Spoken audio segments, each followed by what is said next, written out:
Secretary Mwangi Njuri, on behalf of President Uhuru Kenyatta, was expected to officially declare the conference open, but he was unable to come.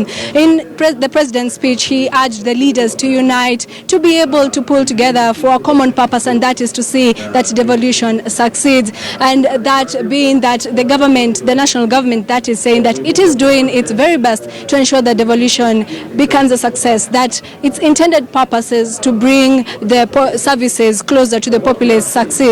And for this particular period, we are joined by the Bomet Governor Isaac Ruto.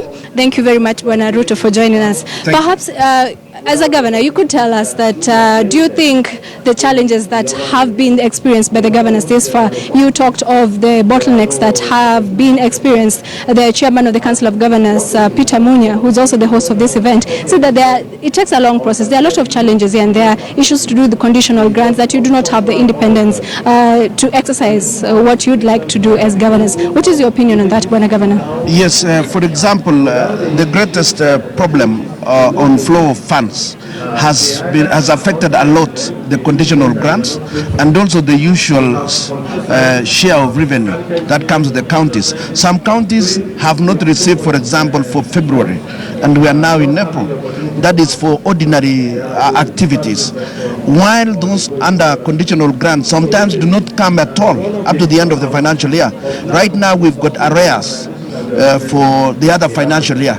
And we are now being told that money was not factored in the budget, therefore we cannot get.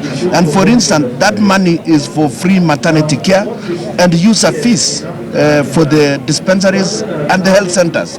These are very critical services. You cannot have that money remaining undisbursed for the whole year, and then the following, the entire next financial year, it is not available again. And yet money have already been expended. That is actually hindering services. Okay. Bwana Ruto, is there any antagony between the governors and the national government? Because the speeches that were made, the Council of Governors Chairman Peter Munya was sort of saying the government is not really doing enough. They can do more. But on the other hand, the government saying it's doing its very best to ensure that this becomes a success. That is the dream of devolution. 3 years on, now that this conference is coinciding with a 3-year lapse. It's one thing to say they are doing everything. It's another thing to actually do it. Where is the doing? We were promised full participation by the national government in this particular forum. They have not come.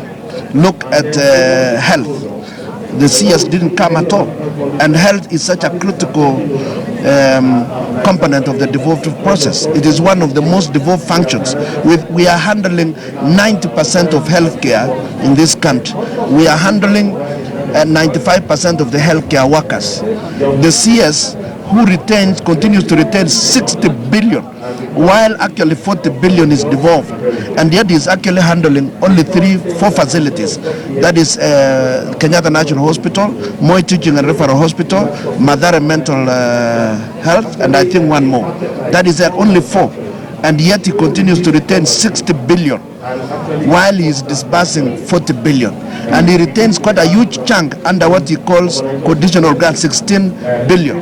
But he never disperses that money in total to the counties.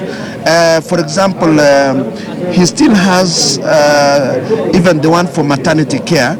He's still retaining up to now over 70% of the resources. And yet we have got 3 months to the close of the financial year. He should have been here to give us the answers. Yes. Speaking of health, you've quite highlighted the issue.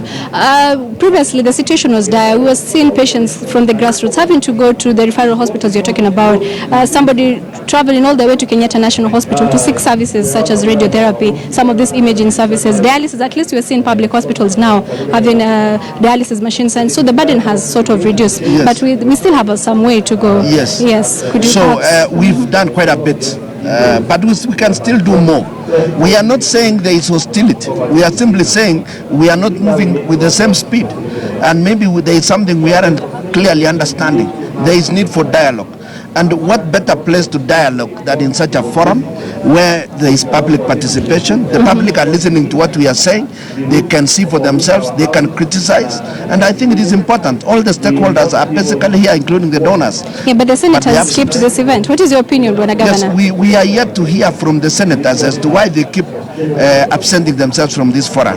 Maybe we should simply organize the forum and invite individual senators, because every time we are inviting them as an institution, they decide to have a decision as an institution not to attend. And they start propaganda just a day before that we are here on self-aggrandizement. We heard it from Murkomen. We don't understand what the Senate is up to, because this is their business. They are supposed to be here and to tell us as they see it.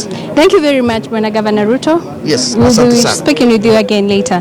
Thank you very much. Thank you very much. And now we are joined by Governor Nyangarama from Nyamira County. We'll also talk about his experience in as far as this very important matter of devolution is. Bwana Nyangarama, Governor, thank you very much for joining us. Welcome. Yes, tell us about your experience in Nyamira County. What has been, as many governors are talking or highlighting or expounding on, even through the chairman of the Governors of Council of Governors, that is Bwana Peter Munya, saying that there's still a lot of problems that governors are going through. Perhaps as Nyamira County Governor, what would your comments be regarding your experience? Thank you very much. I would say that there is no county that does not have challenges. I don't want to call them big problems, because if you call them